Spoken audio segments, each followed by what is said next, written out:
வணக்கம் மக்களே, welcome to my channel. நான் உங்கள் ஜோதிஷ் பேசுகிறேன். அன்னை தெரசாவும் ஜீவகாருண்யம் செய்தார்கள், ஆனால் அவருக்கு மரணமில்லா வாழ்க்கை கிடைக்கவில்லை. ஆனால் வள்ளலார் மரணமில்லா வாழ்க்கையை பெற்றார். அது எப்படி சாத்தியம்? ஏனென்றால் வள்ளலார் தியானத்தையும் ஜீவகாருண்யத்தையும் செய்தார். இது தான் உண்மை. மரணமில்லா வாழ்க்கை என்பது நகைச்சுவை அல்ல. சிலர் யூடியூப் சேனலில் நகைச்சுவை செய்கிறார்கள். தவம் மற்றும் தியானம் வேண்டாம் என்று சொல்கிறார்கள். மரணமில்லா வாழ்க்கையை எப்படி கற்றுக் கொடுப்பது என்று அவர்களுக்கு தெரியவில்லை. அவர்கள் ஆன்மீக பாதையை பயன்படுத்தி பணம் சம்பாதிக்கிறார்கள். சாகாக்கலையின் தொன்மை. திருஅருட்பிரகாச வள்ளற் பெருமான் தமது திருஅருட்பாவில் ஊன் உடம்பை அழியாமல் விளங்கச் செய்ய இயலும் என்பதனை, ஊனேயும் உடம்பு அழியாது ஊழிதொறும் ஓங்கும் என்று தெளிவாக கூறுகிறார்கள்.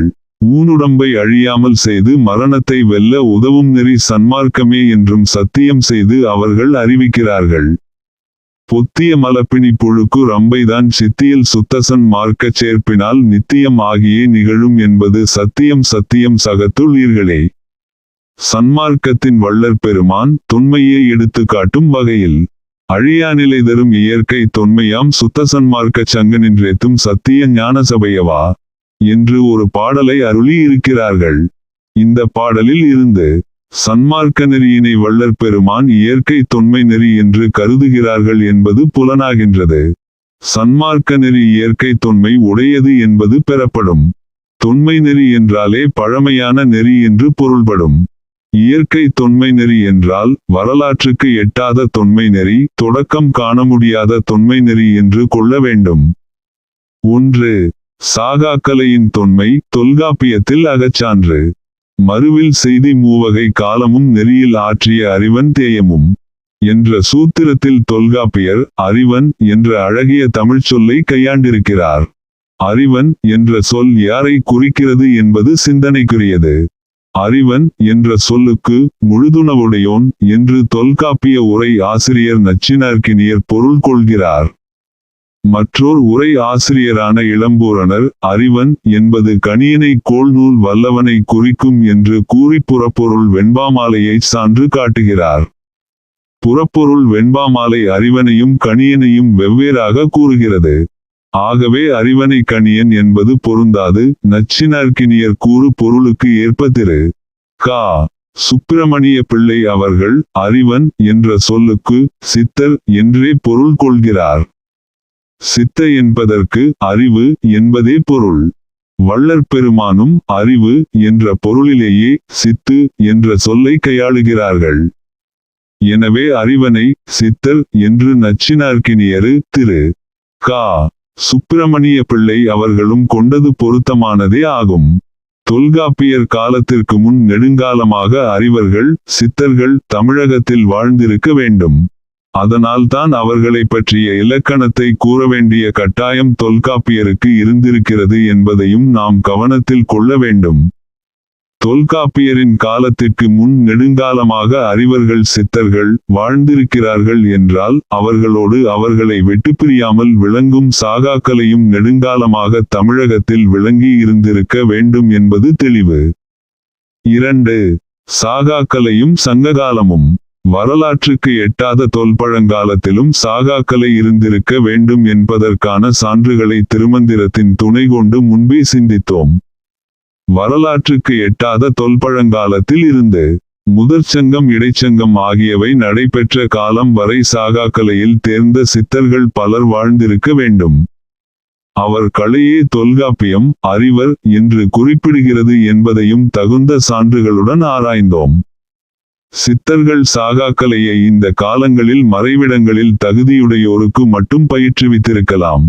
அதனால்தான் சாகாக்கலையினை பற்றிய செய்திகள் தொல்காப்பியத்திலும் சங்க இலக்கியங்களிலும் விரிவாக இடம்பெறவில்லை. சித்தர்களின் இலக்கியங்களிலும் சாகாக்கலை பற்றிய பகுதிகள் மறைமொழிகளாலும் குழுவுக்குறிகளாலும் சொல்லப்பட்டிருப்பது மேற்கூறப்பட்ட கருத்துக்கு வலுவூட்டும். சங்ககாலத்திற்கு முன்னும் சாகாக்கலை இருந்திருக்கிறது, சங்ககாலத்திற்கு பின்னும் சாகாக்கலை வழங்கி வந்திருக்கிறது என்றால் சங்ககாலத்திலும் அது வழங்கி இருந்திருக்கும் என்பதில் ஐயம் இருக்க முடியாது. 3. சாகாக்கலையும் திருக்குறளும். திருக்குறளை கடைச்சங்க காலத்தின் முடிவில் அல்லது கடைச்சங்க காலத்திற்கு சற்று பின்னால் தோன்றிய நூல் என்று அறிஞர்கள் பலரும் கருதுவதால் அது தோன்றிய காலம் கடைச்சங்கம் முடிவற்ற காலமாகிய கி. மு. 1ஆம் நூற்றாண்டு முதல் கி. பி. 2ஆம் நூற்றாண்டு வரை என்று கருதலாம். திருக்குறளின் சாகாக்கலைக்கு தொடர்புடைய கருத்துகள் சிலவற்றை பின் நாளிலும் குறட்பாக்களில் காண முடிகிறது. மலர்மிசை ஏகினான் மானடி சேர்ந்தார் நிலமிசை நீடுவாழ்வார். பொறிவாயில் ஐந்தவித்தான் பொய்தீர் ஒழுக்க நெறி நின்றார் நீடுவாழ்வார். கூற்றம் குதித்தலும் கைகூடும் நோற்றலின் ஆற்றல் தலைப்பட்டவர்க்கு. மேற்கண்ட குறட்பாக்களில் நிலமிசை நீடுவாழ்வார், கூற்ற, குதித்தலும் கைகூடும் என்ற தொடர்கள் சாகாக்கலைமினையை குறிப்பதாக கொள்ளலாம். வள்ளற்பெருமானும் திருக்குறளில் சாகா கல்வி சொல்லப்பட்டிருக்கிறது. அதை தகுந்த ஆசிரியர் மூலம் தெரிந்து கொள்ளலாம் என்று கூறுகிறார்கள். வரலாற்றுக்கு எட்டாத தொன்மை காலத்தில் தோன்றிய சாகாக்களை தொடர்ந்து விளங்கிட 3 தமிழ்ச் சங்கங்களும் நடைபெற்ற காலம் என பெரும்பாலான அறிஞர்கள் கருதும். கி. மு. 5000 முதல் கி. மு. 2ஆம் நூற்றாண்டு வரை உள்ள காலங்களிலும் நின்று நிலை பெற்று கடைச்சங்க காலத்தில் இறுதியில் தோன்றியதாக கருதப்படும் திருக்குறளிலும் இடம் பெற்றிருக்கிறது. அதனால் இந்த காலங்கள் தோறும் சாகாக்கலை தமிழகத்தில் விளங்கி வந்திருக்கிறது என்பதை அறிய முடிகிறது. குறைந்தது 6000 ஆண்டுகளாக 3 சங்கங்களும் கடல்கோள் முதலான இடையூறுகளை பொருட்படுத்தாமல் நடத்தப்பட்டிருக்கின்றன. இதற்கு காரணம் தமிழ்மொழியின் மீது தமிழ் மக்களும் தமிழகத்தை ஆண்ட மன்னர்களும் கொண்டிருந்த உயிரினும் மேலான அன்பே ஆகும். ஓர் இன மக்கள் தமது மொழியை, அதில் தோன்றியுள்ள காதல் வீரம் போன்றவற்றை பற்றி கூறும் இலக்கியங்களுக்காக மட்டும் உயிரினும் மேலாக நேசிப்பார்கள் என்று கருத இயலாது. இத்தகைய இலக்கியங்கள் உலகத்தில் பல நாடுகளிலும் பல மொழிகளிலும் தோன்றி உள்ளன. ஆனால் அந்தந்த இலக்கியங்களுக்காக அந்தந்த நாட்டு அரசர்கள் சங்கம் அமைத்ததாகவோ இயற்கை விளைவித்த இடையூறுகளை பொருட்படுத்தாது. அவற்றை தொடர்ந்து நடத்தியதாகவோ வரலாறு இல்லை. ஆகவே தமிழ் சங்கங்கள் தொடர்ந்து 6000 ஆண்டுகள் நடைபெற்றதற்கு காரணம் சாகாக்கலை போன்ற அரிய நுண்பொருள்களை விளக்கும் நூல்கள் தமிழில் இடம் பெற்றிருந்ததே என்று கொள்வது தவறாகாது. 4. சாகாக்கலையும் சிலப்பதிகாரமும். சங்கம் மருவிய காலத்தில் தோன்றியதாக கருதப்படும் சிலப்பதிகாரம் மணிமேகலை ஆகிய இலக்கியங்களிலும் சாகாக்கலையின் நிழல் ஒரு சிறிது தெரிகிறது. சிலப்பதிகாரத்தில் இளங்கோ அடிகள் சிவபெருமானை பிறவாயாக்கை பெரியோன் என்று அழைக்கிறார். சிவபெருமானை இளங்கோ அடிகள் பிறவாயாக்கை பெரியோன் என்று அழைப்பதில் சில நுட்ப திட்பங்கள் இருப்பதை உணரலாம். தாய் தந்தையர் புணர்ச்சியால் உருவாகி கருக்கிடந்து வளர்ந்து புவியிற் பிறவாமை பட்டியே சிவபெருமானை பிறவா யாக்கை பெரியோன் என இளங்கோ அடிகள் கூறுகிறார். மேலும் பிறவா யாக்கை இரவா யாக்கையாக மரணத்தில் அழியாத உடம்பாக விளங்கும் என்றும் கொள்ளலாம்.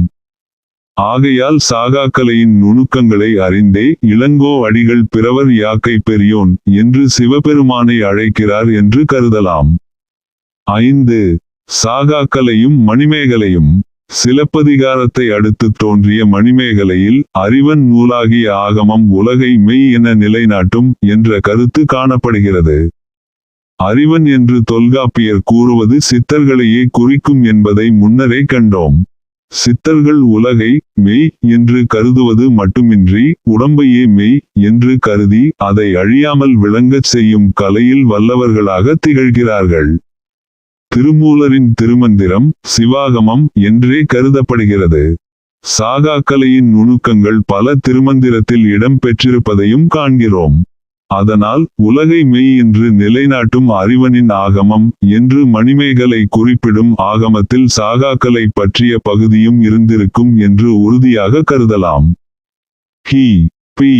3ஆம் நூற்றாண்டு என தவத்திரு மறைமலை அடிகளாரும் திரு கா. சுப்பிரமணிய பிள்ளையும் கருதுகின்றனர். பலர் கி. பி. 9ஆம் நூற்றாண்டு என்றும் கருதுகின்றனர்.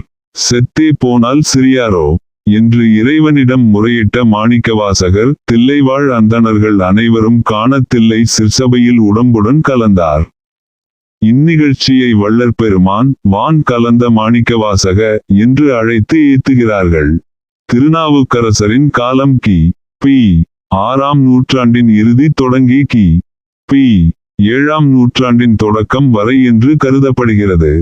திருநாவுக்கரசர் திருப்புகலூர் திருக்கோயில் சிவலிங்கத்தில் சிவானந்த ஞானவடிவாகி உருக்கறந்து உலகர் காணா வகை கலந்தார். சுந்தரரின் காலம் பி 8ஆம் நூற்றாண்டு அல்லது பி 9ஆம் நூற்றாண்டு என்று கருதப்படுகிறது. அவர் வெள்ளையானை ஊர்ந்து கையிலை சென்றார். திருநாவுக்கரசர் திருஞான சம்பந்தர் சுந்தரர் மாணிக்கவாசகர் ஆகிய நால்வரையும் சித்தர்கள் என்றே திரு வி கலியாண சுந்தரனார் கருதுகிறார். சித்த மார்க்கத்திற்கு சிதைவு ஏற்படாமல் அவர்கள் காத்ததாகவும் கூறுகிறார். திருமூலரின் காலம் பி 5ஆம் நூற்றாண்டு என கருதப்படுகிறது. திருமூலரின் மரபில் வந்ததாக பிரமதேவர், இந்திரதேவர், விஷ்ணுதேவர், உருத்திரதேவர், கந்துரு, காலாக்கினி, உருத்திரர், கஞ்சனூர் மலையமான் முதலானோரை திரு கா. சுப்பிரமணிய பிள்ளை குறிப்பிடுகிறார். இந்த மரபு தாயுமானவர் காலத்தை எட்டி இருப்பதை அவர் தமது குருவை மூலன் மரபில் வரும் மௌனகுருவே என்று அழைப்பதில் இருந்து அறியலாம். மூலன் மரபில் மௌனகுருவிடம் உபதேசம் பெற்ற தாயுமானவர் பாடல்களில் சாகாக்கலையின் சாயல்கள் சிலவற்றை காணலாம். திருமூலரின் மாணவர் காலாங்கி, காலாங்கிக்கு மாணவர் போகர், போகருக்கு மாணவர் கொங்கணவர் என்ற மரபை சட்டைமுனி என்ற சித்தர் கூறுகிறார். கொங்கணரின் காலம் பி 7ஆம் நூற்றாண்டு என்று கூறப்படுகிறது. அதனால் திருமூலரின் காலமாகிய பி 5ஆம் நூற்றாண்டு தொடங்கி கொங்கணரின் காலமாகிய பி 7ஆம் நூற்றாண்டு வரை சித்தர்களின் சாகாக்கலை தொடர்ந்து விளங்கி இருக்கிறது என்று கொள்ள வேண்டும். பட்டினத்தடிகள் சித்தர்களில் ஒருவராக கருதப்படுகிறார். இவரது காலம் பி 10 அல்லது 11ஆம் நூற்றாண்டு என்று கூறப்படுகிறது. பிறவாதிருக்க வரம் வேண்டும், பிறந்துவிட்டால் இரவாதிருக்க மருந்து உண்டு என்று உறுதியாக கூறும் பட்டினத்தடிகளில் உடம்பு சிவலிங்கமாக மாறி அமைந்த செய்தி அவரது வரலாற்றில் காணப்படுகிறது. சாகாத்திருப்பதற்கு தான் கற்ற கல்வி என்றோ வாகான மெய்க்கல்வி என்று கூறும் இடைக்காட்டு சித்தர் பி 14ஆம் நூற்றாண்டை சார்ந்தவராக கருதப்படுகிறார். கற்பகாலம் கடந்தாலும் ஆதிகர்த்தா ஓடும் கடமழியாது வாழும் எங்கள் காரணகுரு என்று பாடும் பாம்பாட்டி சித்தரும் காலனை வென்ற கருத்தறி வாளர்க்கு கோலங்கள் ஏதுக்கடி, சாகாமல் தாண்டி தனிவழி போவோர்க்கு ஏகாந்தம் ஏதுக்கடி என்று பாடும் குதம்பை சித்தரும் பி 15ஆம் நூற்றாண்டில் வாழ்ந்தவர்களாக கருதப்படுகிறார்கள். கட்டையில் வைத்து சுட்டிவிடாதே, கள்ளக்குழியில் புதைத்து விடாதே, கற்பூர தீபம் போல் எந்தன் உடலை கனக சபையில் கலந்து கொள்வாயே என்று பாடிய முத்துத்தாண்டவர் மாணிக்கவாசகரைப் போலவே தில்லை வெளியில் உடம்போடு கலந்தவர். இவருடைய காலம் பி 16ஆம் நூற்றாண்டு என தமிழ் வரலாற்று களஞ்சியம் கூறுகிறது. வீரசைவ நெறியாளராகிய குமாரதேவர் தாம் இயற்றிய சுத்தசாதகம் என்னும் நூலில் சீவன் முத்தர்த்தம் உடம்பு வெளியதாய் விமல நல் அருளதாய் மாறி கரைந்துவிடும் என்று தெரிவிக்கிறார். இவரது காலத்தை சரியாக கணக்கிட முடியவில்லை. ஆயினும் அவரது காலம் பி 17ஆம் நூற்றாண்டை ஒட்டி அமைந்திருக்க வேண்டும் என்பது உறுதி. பி 17ஆம் நூற்றாண்டில் வாழ்ந்த தாயுமானவர் திருமூலர் மரபில் வந்த மௌனகுருவால் உபதேசிக்க பெற்றவர். அதனால் எழுகின்ற தீயில் கற்பூரத்தை யோக்கப் பொழிகின்ற இவ்வுடல் போம பரத்தே என்று திருமந்திர பாடல்களின் கருத்தை தாயுமானவர் பின்வரும் பாடலில் சிறிதும் மாற்றம் இன்றி கூறி இருப்பதை காணலாம். சித்தம் நிறுவிகற்பம் சேர்ந்தார் உடல் தீபம் வைத்த கற்பூரம் போல் வயங்கும் பராபரமே. இது இத்துடன் முடியவில்லை, இன்னும் தொடரும். இந்த வீடியோ உங்களுக்கு பிடித்திருந்தால் ப்ளீஸ் லைக் அண்ட் காமெண்ட். அருட்பெருஞ்சோதி அருட்பெருஞ்சோதி தனிப்பெரும் கருணை அருட்பெருஞ்சோதி. எல்லா உயிர்களும் இன்புற்று வாழ்க. வாழ்க வையகம். வாழ்க வளமுடன். திருச்சிற்றம்பலம்.